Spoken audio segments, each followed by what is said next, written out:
حضرت امیر محمد اکرم آوان مد ظلہ العالی دارالعرفان منارہ ضلع چکوال میں سال ہا سال سے قرآن و حدیث کے اوپر خطابات کر رہے ہیں اور سلسلہ نقشبندیہ اویسیہ کے مطابق لوگوں کو ذکر الہی کی تربیت دے رہے ہیں۔ وہ قرآن پاک کی تفسیر ترتیب وار بیان کر رہے ہیں۔ تفسیر قرآن کو وہ موجودہ ملکی اور بین الاقوامی حالات کے مطابق بیان کرتے ہیں۔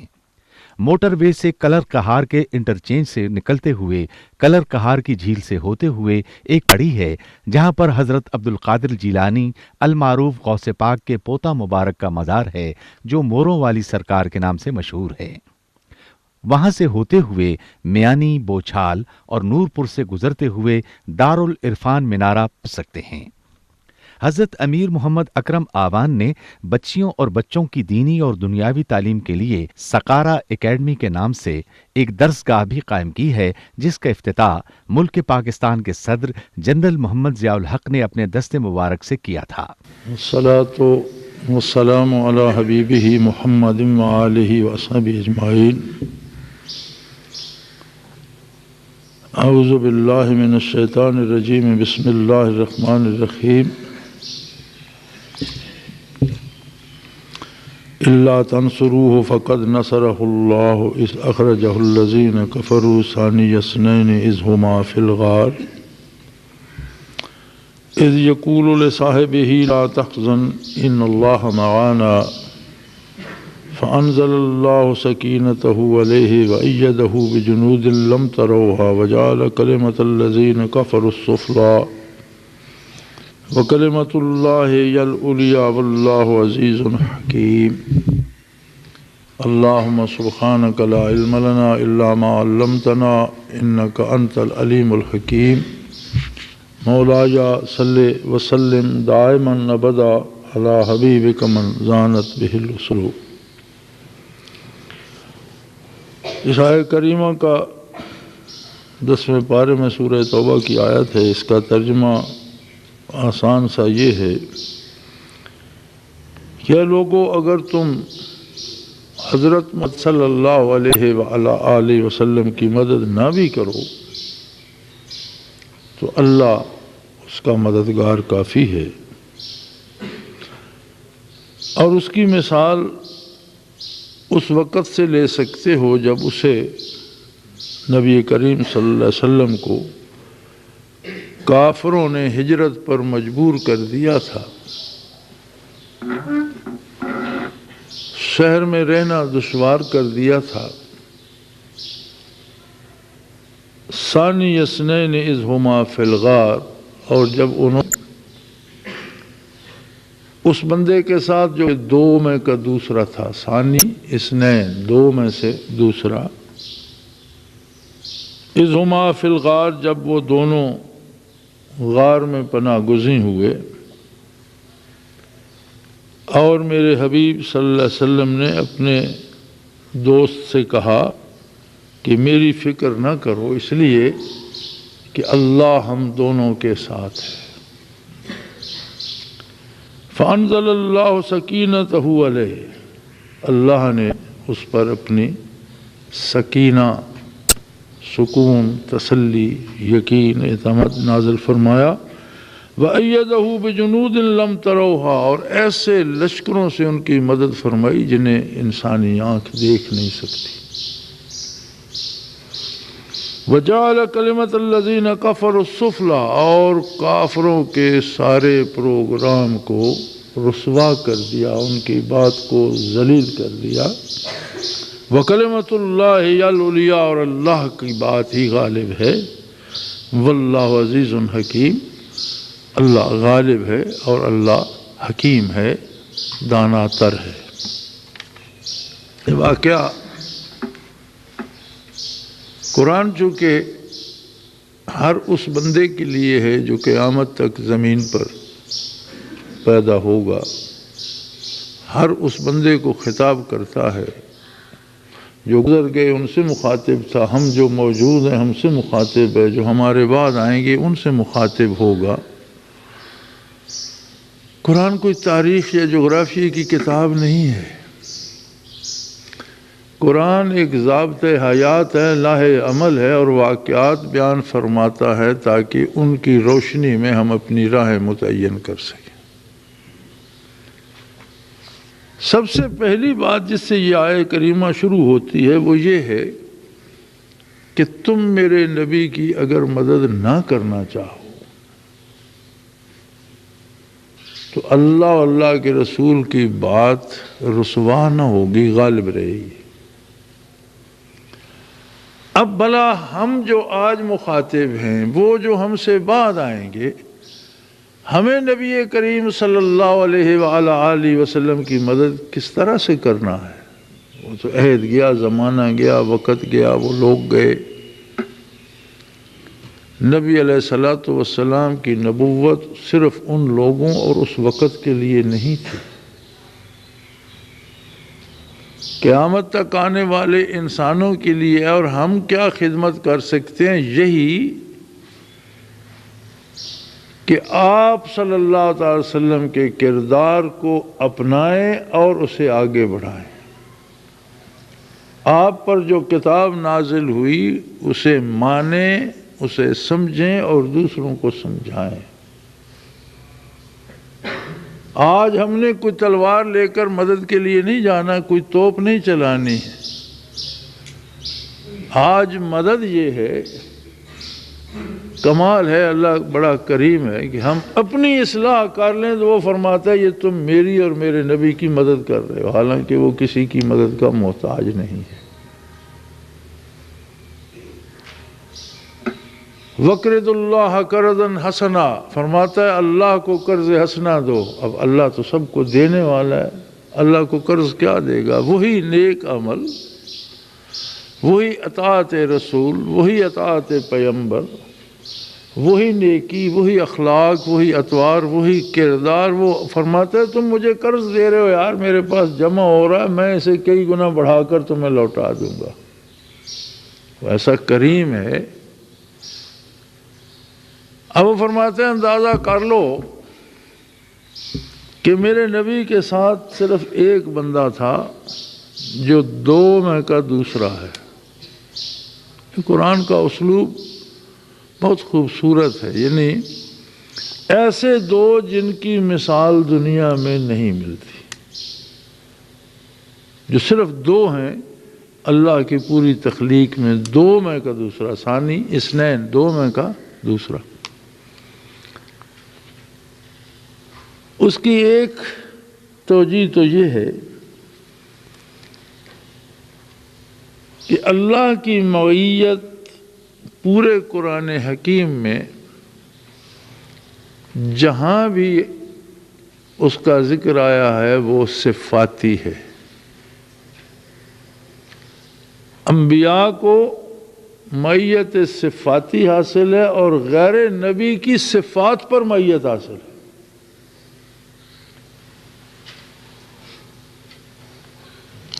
موسیٰ علیہ السلام جب کنارے دریا گھیرے گئے، پیچھے سے فرعون کا لشکر سامنے آ گیا، آگے سمندر تھا، تو قوم نے کہا کہ آپ نے ہم جیسے تیسے وقت تو گزار رہے تھے، آپ کے کہنے پر شہر سے نکلے، اب آگے راستہ نہیں، پیچھے شاہی لشکر ہے، آپ نے تو ہمیں مروا دیا۔ انہوں نے فرمایا ان معی ربی سیہدین، یہ نہیں فرمایا ان اللہ معی، ان معی ربی، اور ربوبیت صفت ہے اللہ کی، یعنی معیت یقیناً انہیں اولی العزم رسول تھے، معیت باری حاصل تھی، لیکن معیت صفاتی تھی۔ جب اولیاء اللہ کی اور غیر نبی کی اور نیک لوگوں کی بات آتی ہے تو وہاں بندے کی صفت آگے آ جاتی ہے، ان اللہ من المحسنین، ان اللہ مع الصابرین۔ اللہ کی معیت، اگر وہ صابرین میں سے کوئی صبر کی صفت چھوڑ دے معیت سے محروم ہو جائے گا۔ محسنین کی اب صفت کی قید ہے، اگر وہ محسنین میں سے نہ رہے، وہ صفت چھوڑ دے، معیت ختم ہو جائے گی۔ یعنی معیت صرف اس کی بندے کی صفت سے متعلق۔ دنیا میں دو ہستیاں ہیں نبیوں میں حضرت محمد الرسول اللہ صلی اللہ علیہ وسلم اور غیر انبیاء میں ابو بکر صدیق، جن کی ذات کو معیت ذاتی حاصل ہے. یعنی صرف دو بندے ایسے ہیں جن کی ذات کو اللہ کی ذاتی معیت حاصل ہے، اللہ ذاتی طور پر ان کے ساتھ ہے، نہ ادھر صفت ہے نہ ادھر صفت ہے. فرمایا ان اللہ معانا، یقیناً اللہ ہم دونوں کے ساتھ ہے. تو اللہ کی پوری تخلیق میں نبیوں میں یہ تاج محمد الرسول اللہ کے سر پر ہے، اور غیر نبیوں میں یہ عظمت ابو بکر صدیق کو نصیب ہے. اس لیے فرمایا ثانی اثنین اذ ہما فی الغار، دو میں کا دوسرا آپ کے ہم رکاب تھا جب دونوں غار میں پہنچے.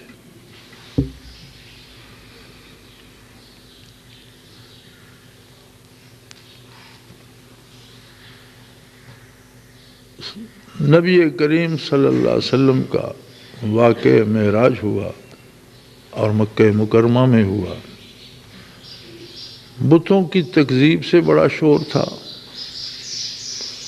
پھر آپ نے حلت و حرمت بیان کر کے ان کے پورے نظام کو اکھیڑ پھینکا. آپ نے عدل کا معیار بیان فرمایا، ان کی عدالتیں ویران ہو گئیں. حلت و حرمت میں ان کے شراب و کباب گئے، عیش و عشرت گئی. تو ایک طرح سے نہ صرف توحید باری بلکہ پورے معاشرے کو چیلنج فرما رہے تھے رسول اللہ صلی اللہ علیہ وسلم، اور پورا معاشرہ پورے زور سے آپ کی مخالفت کر رہا تھا. اوپر سے واقعہ معراج ہوا اور اللہ نے سواری بھیجی، حضور صلی اللہ علیہ وسلم بیت المقدس تشریف لے گئے. وہاں سارے انبیاء اولین و آخرین جمع ہوئے جن کی آپ نے امامت فرمائی اور 2 رکعت نماز پڑھی گئی. پھر جہاں تک رب نے چاہا جنت دوزخ کی سیر کرائی، آسمانوں کی کرائی، عرش اولا تک، یا جہاں تک اللہ نے چاہا جہاں تک لے گیا. اور پھر آپ واپس بھی تشریف لے آئے. اور کمال یہ ہے کہ اس طرف تو اتنا وقت بسر ہو گیا، ادھر نظام کائنات اسی لمحے پہ روک دیا گیا. جب آپ واپس تشریف لائے بستر گرم تھا، جہاں آپ نے ہاتھ منہ دھویا پانی اس وقت ابھی بہہ رہا تھا. کنڈی جو آپ نے دروازہ کھولا وہ ابھی ہل رہی تھی. یعنی وہاں جب آپ تشریف لے گئے تو وقت وہیں رک گیا، اور جب واپس آئے تو وہیں سے چل پڑی.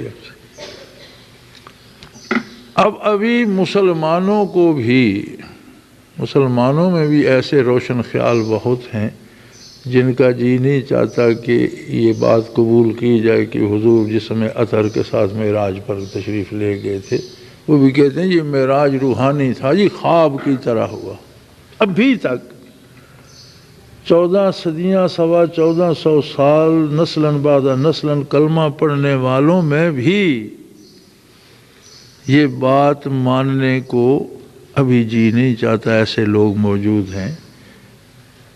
تو بھلا اس وقت کے جو کافر تھے وہ کیسے سمجھتے کہ جناب یہاں سے کوئی پل بھر میں یہ تشریف لے گئے، بیت المقدس بھی گئے، آسمانوں پر بھی گئے، جنت دوزخ بھی ہو آئے، واپس بھی آ گئے. وہ تو انہوں نے کہا کہ باقی باتیں چھوڑ دو، ہمیں آسمانوں کا جنت دوزخ کا نہیں پتہ، لیکن اچھے اونٹ، اچھی سواری ہو تو یہاں سے ہم اسے بھگاتے بھگاتے جائیں تو 3 مہینے میں بیت المقدس پہنچتے ہیں.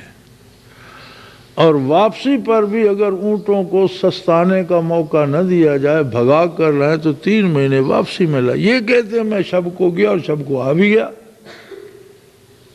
بھلا یہ کیسے ممکن ہے؟ پھر انہوں نے سوال کیے کہ ہمارے قافلے گئے ہوئے تھے، وہ کہاں ہوئے؟ آپ نے بتایا کہ تمہارا فلاں قافلہ فلاں جگہ تھا، فلاں آدمی فلاں جگہ تھا، فلاں قافلے والوں کا اس رنگ کا اونٹ گم ہو گیا تھا، اسے تلاش کر رہے تھے، اور اونٹ ان کا فلاں وادی میں تھا، انہیں شاید مل گیا ہوگا یقیناً. وہ ساری باتیں قافلے والوں نے آ کر بتائیں، تصدیق بھی کر دی. لیکن واقعہ اتنا مشکل تھا ماننا. کافر کیا مانتے؟ نے کہا اب ابو بکر صدیق سے بات کریں گے کہ چلو تم نبوت کی تصدیق تو کرتے ہو، بھلا ایسی سب سے پہلے جب واقعہ معراج انہوں نے سنا تو پہلے ابو بکر صدیق کے پاس تشریف کہ بتاؤ اب تو تمہارا صاحب اور تمہارا نبی اب یہ کہہ رہا ہے کہ شب کو یہاں سے اٹھا اور بیت المقدس تشریف لے گئے اور پھر آسمانوں پر گئے، جنت دوزخ دیکھی، عرش عظیم تک گئے، پھر واپس آئے اور بیت المقدس سے ہو کر گھر بھی آ گئے، بھلا اب یہ بھی کوئی ماننے کی بات ہے؟ تو انہوں نے فرمایا یہ تم کہہ رہے ہو یا حضور نے فرمایا؟ وہ کہ نہیں، ہمارے ساتھ چلو سنوا دیتے ہیں۔ وہ بیٹھے ہیں بیت اللہ کے سامنے تشریف فرمائے اور سب کو بتا رہے ہیں تمہیں سنوا۔ انہوں نے کہا اگر وہ فرما رہے ہیں تو پھر میں اس پر ایمان لاتا ہوں، وہ حق فرما رہے ہیں، مجھے ان سے پوچھنے کی ضرورت، تمہاری اطلاع ہی کافی ہے، اس لیے کہ میں اس سے بڑی بات پر ایمان لا چکا ہوں، اور وہ یہ ہے کہ ان پر اللہ کی طرف سے وحی آتی۔ یہ اس سے بڑی بات ہے کہ اللہ کسی کو یہاں سے بیت المقدس لے جائے یا آسمانوں پر لے جائے، یہ اس سے بڑی بات ہے۔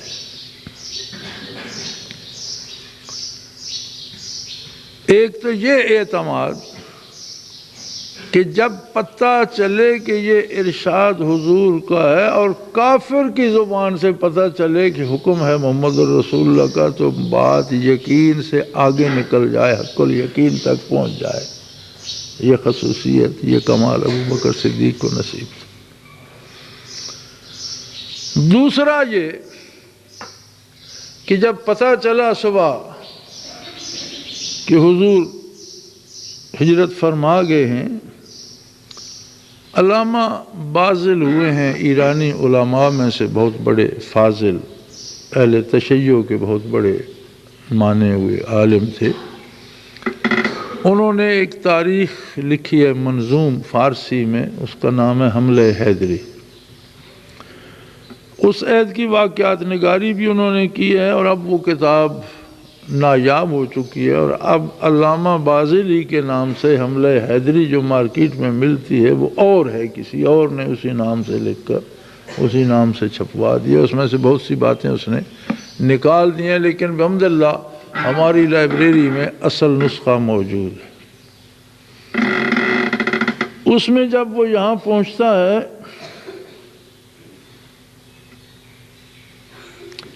تو وہ لکھتا ہے چنی گفت راوی کہ سال آردیں چو سالم بحفظ جہاں آفریں، ز نزدیک آنکھوں میں پر مکر رفت بسوئے سرائے ابو بکر رفت۔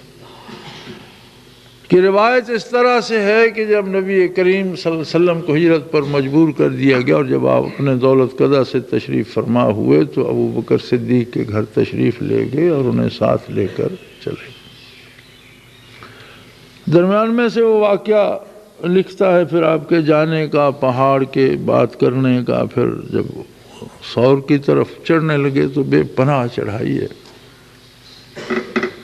اور صحرا ہے سامنے، پھر پہاڑوں پر سے گزر کر حضور تشریف لے گئے تو علامہ بازل بھی لکھتا ہے چو رفتند چندی بدامان دشت قدوم فلک سایہ مجروح گشت۔ کہ آپ نے جب سفر فرمایا پہاڑوں سے اتر کر صحرا میں اور سور کی طرف چلے تو آپ کے قدوم مبارک چھلنی ہو گئے، زخمی ہو گئے، جوتوں نے کاٹ لیے، پتھر لگے۔ ابو بکر آگاہ بدوشش گرفت ولے این حدیث است جائے شگفت، کہ در کس چنا قوت آمد پدید کے بارے نبوت تواند کشید۔ وہ لکھتا ہے کہ اس وقت ابو بکر صدیق نے آپ کو اپنے کاندھوں پہ اٹھا لیا اور پہاڑ چڑھنا شروع کر دیا، لیکن کہتا ہے اس بات سے عقل حیران ہے، بھلے این حدیث است جائے شگفت، عقل کی سمجھ میں، عقل کے دائرہ اختیار میں، عقل کی حدود میں یہ بات نہیں آتی کہ کسی بندے میں اللہ نے وہ قوت پیدا کر دی کہ وہ محمد الرسول اللہ کو بار نبوت کو اٹھا کر لے گیا۔ ایک وقت ایسا بھی آیا کہ جب آپ صلی اللہ تعالی وسلم کے وجود اقدس کا تعلق نہ آسمان سے تھا نہ زمین سے تھا، سارا رابطہ صرف ابو بکر صدیق کے کندھوں سے تھا۔ حصول برکات کا یہ موقع سوائے ابو بکر صدیق کے کسی کو نصیب نہیں۔ تیسری اس سے بھی عجیب تر بات ہے کہ ابو جہل نے انعام مقرر کر دیا، پیچھے دوڑے لوگ، کھوجی لگائے، اور عرب کھوجی مشہور ہے اب بھی۔ اب غار میں حضور جلوہ افروز ہیں، ابو بکر صدیق کی گود میں سر ہے، آپ سو رہے ہیں، اور کفار کھرا تلاشتے تلاشتے دروازے پر پہنچ چکے ہیں، گھٹنوں سے نیچے ان کی ٹانگیں ابو بکر صدیق کو نظر آ رہی ہیں۔ خطرہ کافروں کی طرف سے جتنا رسول اللہ صلی اللہ علیہ وسلم کو تھا اتنا ہی ابو بکر صدیق کو۔ اس لمحے بھی جو کچھ انہوں نے سوچا اس میں ان کے اپنی ذات شامل نہیں تھی، انہیں دکھ اور صدمہ تھا محمد الرسول اللہ صلی اللہ علیہ وسلم کی ذات کا۔ اس لیے آپ نے فرمایا لا تحزن، میری فکر نہ کر۔ عربی میں اپنی ذات کے لیے ہو تو اسے خوف کہتے ہیں، اپنی ذات کے لیے خطرہ محسوس ہو تو اسے خوف کہتے ہیں، دوسرے کے لیے خطرہ محسوس ہو تو اسے حزن اور دکھ کہتے ہیں۔ جیسے یعقوب علیہ السلام کو دکھ یوسف علیہ السلام کا تھا، یا ان پر جو کچھ بیت رہی ہے اس کی فکر تھی، فرمایا وَابْيَضَّتْ عَيْنَاهُ مِنَ الْحُزْنِ، یوسف کے دکھ سے ان کی آنکھیں سفید ہو گئی۔ وہی لفظ حزن یہاں آیا ہے، لا تحزن، یعنی موت کے دروازے پر بھی ابو بکر صدیق کو اپنی نہیں محمد الرسول اللہ کی فکر۔ ببین تفاوت را از کجاست تا و کجا، اللہ کا وہ بندہ جو وہاں بھی جان نثار کر رہا ہے، اور ایک ہم ہیں جنہیں پروردگار عالم فرما رہا ہے تم نہیں کرنا چاہتے مدد تو نہ بھی کرو۔ ذرا جملے پر غور فرمائیے کہ تمہیں اس پر بھی نخرے آتے ہیں اور تمہیں اس پر بھی ناز ہے، اور تم یہ چاہتے ہو کہ ہمیں کیا، کوئی آپ کو مانے نہ مانے، ہم آپ کی مدد نہیں کریں گے تو نہ کر کے بھی دیکھ لو، آنا تم نے بھی میرے ہی پاس۔ لیکن یاد رکھو میں قادر ہوں، جب میں چاہتا ہوں تو ایک بندے کے خلوص پر میں نے روئے زمین کی کایا بدل دی۔ کفر کو صرف یہ شکست نہیں ہوئی کہ غار ثور میں حضور کو گرفتار نہ کر سکے، بلکہ کفر کی دنیا تہ و بالا ہو گئی، اور روم و ایران فتح ہوئے، اور بڑی بڑی سلطنتیں کیسر اور کسریٰ کے تخت الٹ گئے، اور بڑی بڑی سلطنتیں الٹ کر روئے زمین پر اللہ کی، اللہ کے دین کی، اللہ کے کلمے کی حکمرانی قائم ہو گئی۔ وہ ایسا قادر ہے، اس کی فوجیں نرالی ہیں۔ اس نے کبوتر سے کہا یار وہاں بچے دے دو، اٹھا لو اپنا گھونسلہ بھی، بچے بھی وہاں رکھ۔ اس نے مکڑی سے کہا جالا تن دے، دیکھو حفاظت کے لیے قلعہ تعمیر ہو رہا۔ مکڑی سے کہا دروازے پہ جالا تن دے۔ کیسا قادر ہے کہ محمد الرسول اللہ اور ابو بکر صدیق کی حفاظت کے لیے کفار کے سامنے مکڑی کا جالا تنوا دیا، اور وہ اسی پر رہ گیا۔ یار اگر یہاں ہوتے تو جالا تو ٹوٹتا، یہ کبوتر اڑ جاتا، فاختہ اڑ جاتی، یہاں بچے انڈے نہ ہوتے۔ اور اس کے علاوہ فرماتا ہے، یہ تو نظر آنے والی باتیں ہیں، میں نے وہ لشکر وہاں اتار دیے تھے جنہیں انسانی آنکھ نہیں دیکھ سکتی۔ وَأَيَّدَهُ بِجُنُودٍ لَمْ تَرَوْهَا، ایسے لشکروں سے ان کی مدد کی جنہیں تمہاری آنکھ نہیں دیکھ سکتی۔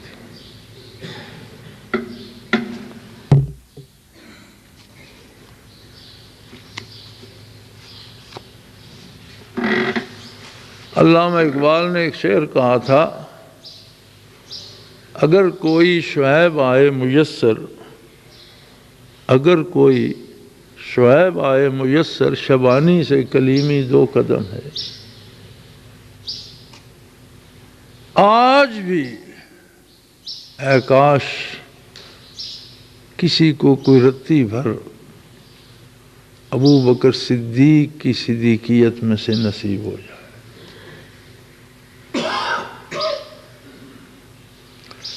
ایک بندے سے روئے زمین میں احیاء اسلام ہو سکتا ہے، بڑے لشکروں کی ضرورت نہیں ہے۔ لیکن شاید اس دور کے ہم سارے مسلمان مل کر بھی صداقت کا کوئی ایک قطرہ بھی جمع نہیں کر پا رہے۔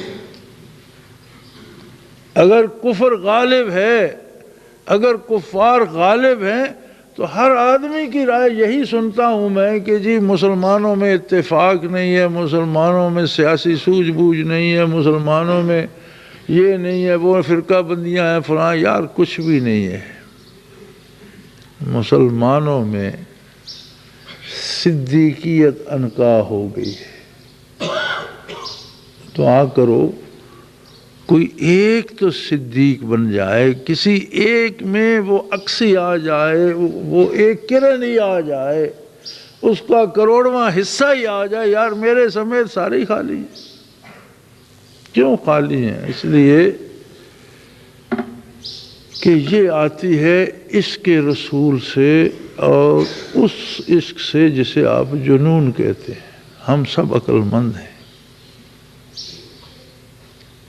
ہم سب دانا تر ہیں، ہم سب اپنا دامن بچاتے ہیں، اپنی دنیا بچاتے ہیں، اپنے لیے پیسہ بچاتے ہیں، اپنے لیے وقت بچاتے ہیں۔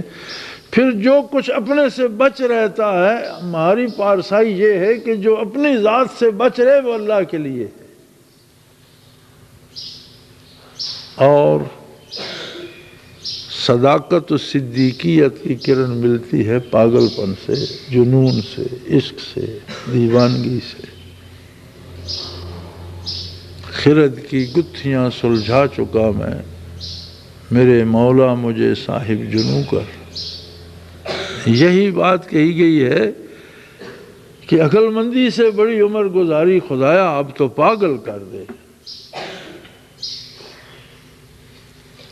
لیکن یہ بات طے ہے، اس آیہ کریمہ سے یہ بات روز روشن کی طرح واضح ہے کہ دنیا میں 200 کروڑ مسلمان ہیں، ہم اگر 200 کروڑ مسلمان مل کر ایک رتی صداقت کی ہم پیدا کر سکیں تو آج بھی زمانہ بدل سکتا ہے، انقلاب آج بھی آ سکتا ہے، کفار کے قلعے آج بھی زمین بوس ہو سکتے ہیں، کفر کو آج بھی شکست ہو سکتی ہے۔ لیکن باطل کو شکست حق کے ساتھ ہوتی ہے، اندھیرے کو نور کے ساتھ، روشنی کے ساتھ ہوتی ہے، ظلمت کو نور کے ساتھ شکست ہوتی ہے۔ اگر کفر بھی ظلمت ہے اور ہمارا کردار بھی ظلمت ہے تو ہم کفر کی مدد کر رہے ہیں۔ کافر جھوٹا ہے، ہم بھی جھوٹ بولتے ہیں، کافر حرام کھاتا ہے، ہم بھی حرام کھاتے ہیں، کافر بدکار ہیں، ہم بھی بدکاری کرتے ہیں، کافر اللہ کی عبادت نہیں کرتا، ہم نے بھی چھوڑ دی ہے، تو ہم کس کی مدد کر رہے ہیں؟ ہم خود کفر کی مدد کر رہے ہیں اور دعا کرتے ہیں اللہ اسلام کو فتح دے۔ یہ دعا ایسے ہی مذاق ہے جیسے کوئی زہر کھا رہا ہو اور دعا کر رہا ہو کہ اللہ مجھے لمبی عمر دے۔ اس کی دعا کو گستاخی سمجھا جائے گا کہ قدرت سے مذاق کرتے ہو، اللہ نے تو زہر میں موت پیدا کی ہے، کم از کم زہر تو نہ کھاؤ اور دعا کرو کہ اللہ مجھے صحت دے، یہ مجھے لمبی عمر دے، ورنہ عمل اس کے کردار پر ہوگا۔ تو میرے بھائی، ہم دو میں سے ہر کام کرتے وقت یہ اندازہ کر لو کہ ہر بات میں ہم یا کفر کی مدد کر رہے ہیں یا اسلام کی، یا ابو جہل کی یا محمد الرسول اللہ۔ اب دن بھر کے اپنے کاموں، اپنی باتوں کی فہرست بنا کر ہر کوئی دیکھ سکتا ہے کہ میں کس کی مدد کر رہا ہوں۔ اللہ کریم ہمیں توفیق دے، ہماری خطاؤں سے درگزر فرمائے۔ اسلامی انقلاب کا ایک ہی راستہ ہے کہ جب ہم میں، آپ میں، امت میں عشق رسول پیدا ہوگا اور اتباع رسالت اس خلوص سے نصیب ہوگا جو عشق کا خاصہ ہے۔ فَإِنَّ الْمُحِبَّ لِمَن يُحِبُّ مُطِيعُ۔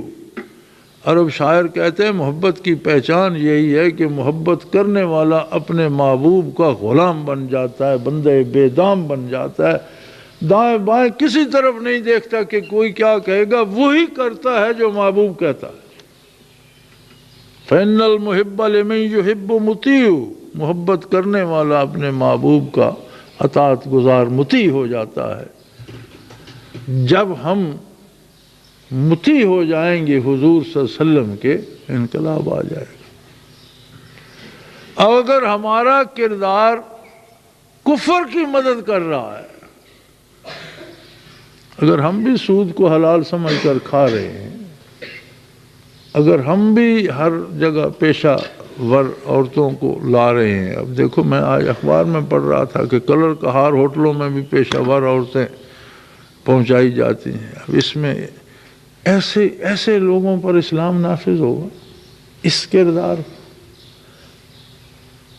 جن کے لیے لائی جاتی ہیں وہ بھی مسلمان کہلاتے ہیں، جو دلال ہیں اور لا کر دیتے ہیں وہ بھی مسلمان ہیں، جو بچیاں لائی جاتی ہیں وہ بھی مسلمان ہیں، پھر یہ کون سا اسلام ہے؟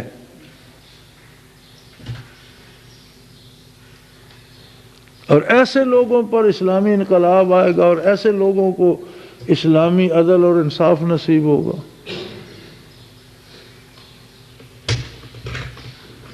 یہ مدد ہو رہی ہے دین کی، اللہ کے رسول کی، یا ظلم کی، کفر کی معاونت ہو رہی ہے؟ تو اگر ہمارا کردار یہ رہا، اب ایسی باتیں سر عام اخباروں میں چھپتی بھی ہیں، نہ کوئی ہوٹلوں والوں کو پوچھتے ہیں، نہ کوئی لانے والوں کو، نہ کوئی دینے والوں کو۔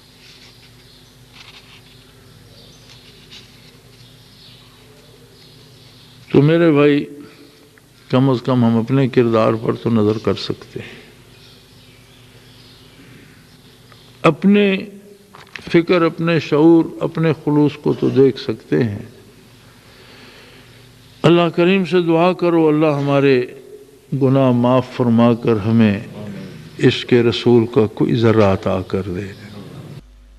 وہ تمام احباب جو اسلام کی طلب رکھتے ہیں ان سے گزارش ہے کہ دارالعرفان منارہ ضلع چکوال میں امیر محمد اکرم آوان صاحب کے خطابات سے مستفید ہوں۔ وہ ہر جمعے کو نماز سے پہلے بیان فرماتے ہیں۔ ہر ماہ کی پہلی اتوار کو ماہانہ اجتماع ہوتا ہے جس میں آپ خصوصی خطاب فرماتے ہیں اور پاکستان کے چاروں صوبوں سے احباب اس اجتماع میں شرکت کرتے ہیں۔ اس کے علاوہ یہاں سال میں 2 مرکزی اجتماعات بھی ہوتے ہیں، ایک رمضان المبارک میں اعتکاف کا اجتماع اور دوسرا جولائی اور اگست میں 40 دن کا اجتماع ہوتا ہے جس میں روحانی تربیت کی جاتی ہے۔ لا الہ کی تیغ کاٹے گی اندھیرے کا گجر، گنبدِ خضرا سے روشن ہوگی پھر اپنی سحر، اپنا خون سیماب دے کر اتنا ہم کر جائیں گے، نام آقا کا چمن میں پھر رقم کر جائیں گے۔